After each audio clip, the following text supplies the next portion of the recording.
Dr. Izzy Justice here. Welcome to the podcast Chasing 10 Hertz. What is 10 Hertz? 10 Hertz is a frequency in the brain. The brain has electricity. We can measure it in a very similar way that you can see on the screen if you're watching this on YouTube. You're looking at a live EEG reading of my brain.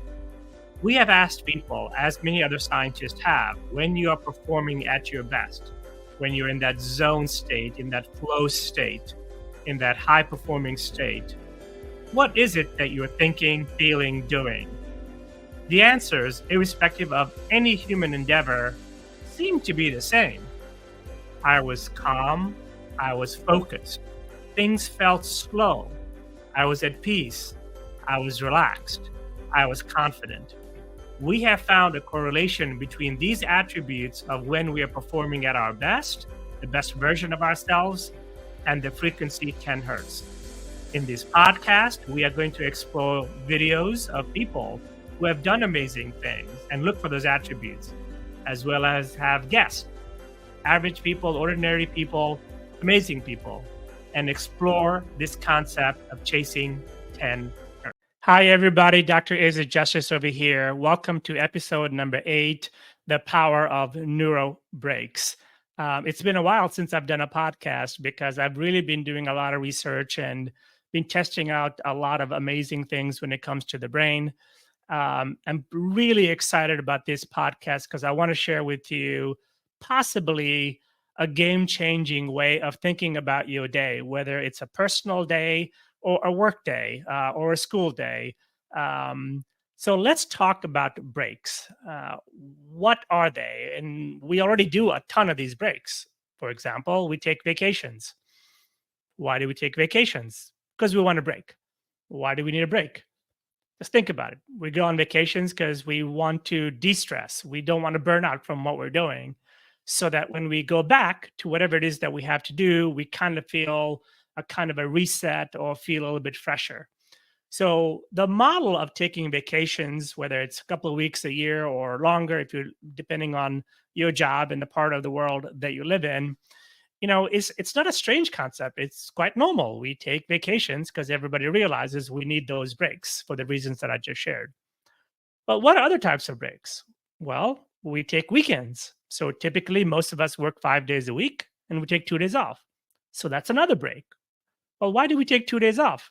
Same reasons. We don't want to burn out. We don't want to carry the noise and just the stress of 5 cumulative days of stress nonstop. So we figured, if we take 2 days off, then when we get back to Monday, if Monday is the first day of your work week or your personal work week, well, you come to that day fresh and you can think clearly and you're not as stressed out. There are other types of breaks. Think about a day. Now, if you look at a traditional work day, it's from 8 to 5. So technically, we get a break from 5 until the next morning at 8 o'clock when we got to go back to work. Same reasons. Why do we have those breaks? Because we don't want to stress. We want to de-stress. We want to feel fresh because we feel exhausted. Why do we feel exhausted?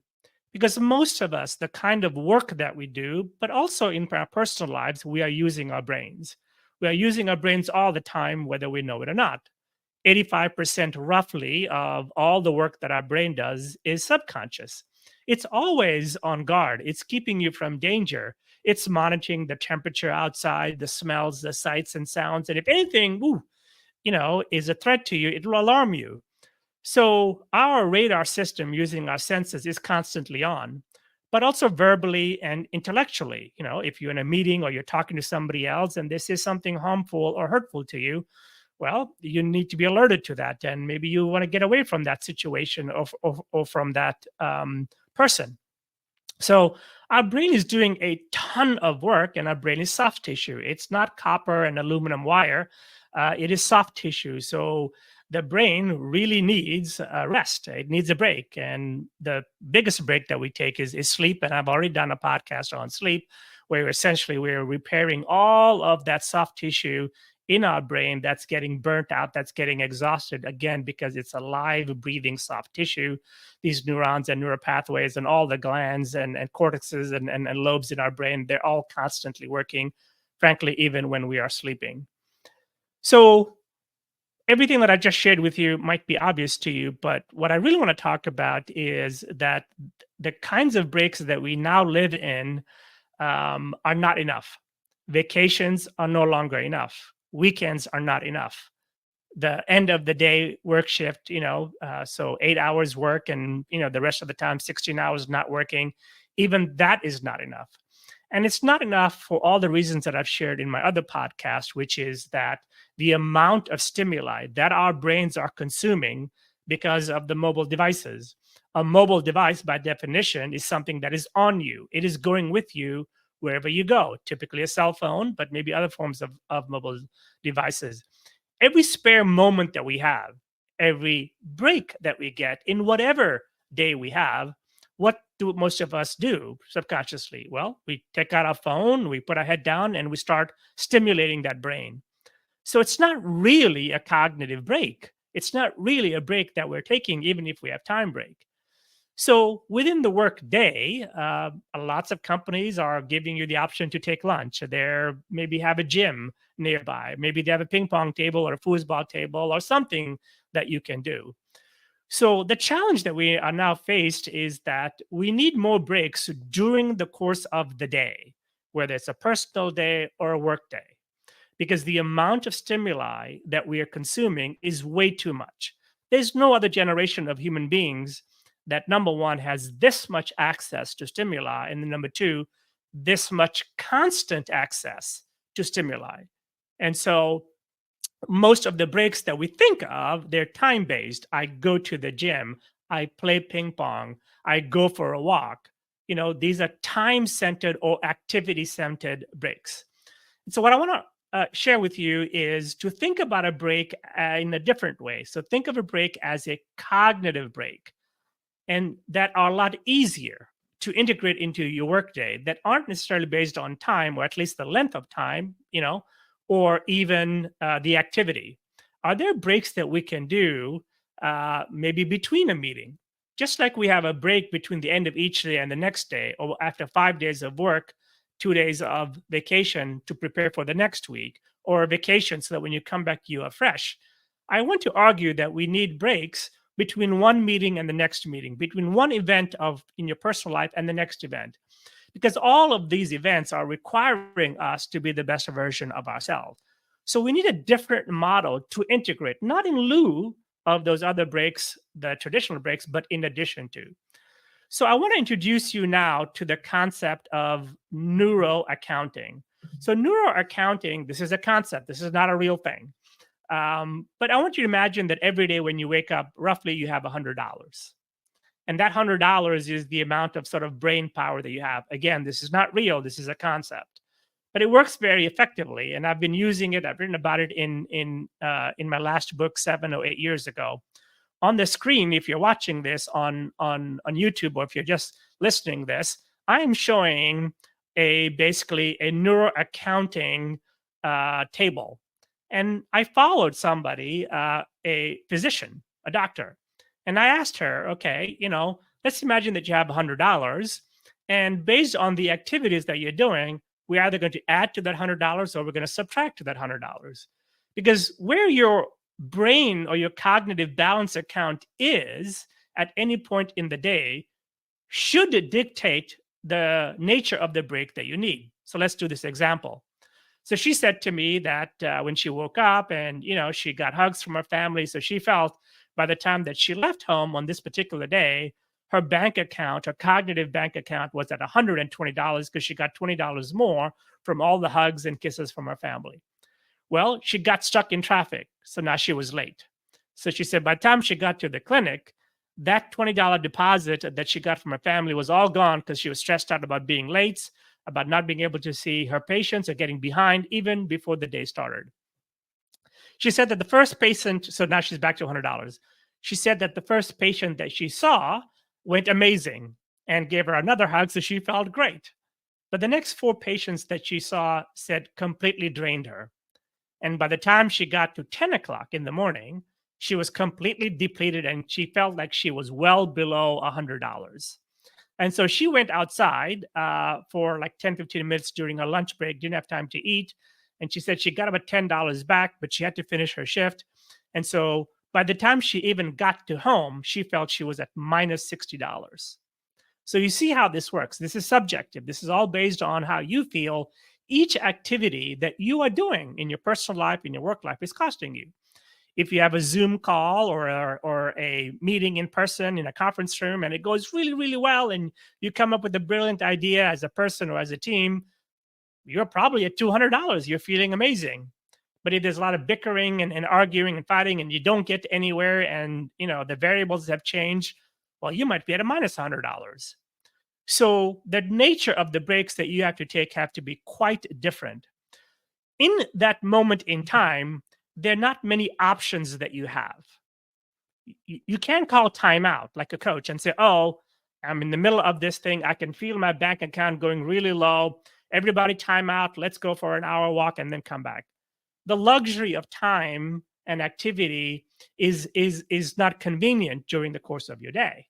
So a neurohack is something that you can do. And a neurohack is a combination of essentially three things. It's a combination of a thought that can move the electricity in your brain towards that magical 10 hertz. Remember, this podcast is called 10 hertz. We've talked about this. 10 hertz is feeling calm, feeling focused, feeling amazing, feeling like you have access to your skills and your knowledge. Your sensory cortex is very high. You're seeing things, feeling things, tasting food, listening to people. So that's what vacations do. That's what breaks do. That's what weekends do. It allows us to bring that electricity essentially down in our brain. So a neurohack is a way to bring that electricity down, not permanently, but long enough for you to perform the next few tasks at hand, the next 5 to 20 minutes at that magical 10 hertz, so you can, be at your best. So neurohack is a combination of three things. It can be a personal memory, a positive memory. For example, if I'm talking to you and I see that you're stressed and I know the most important thing in your life is your kid, I say, well, how's she doing? How's college for her? And talk about that. Oh, I know that your favorite hobby is racquetball or pickleball or swimming, and I could ask you a question about that.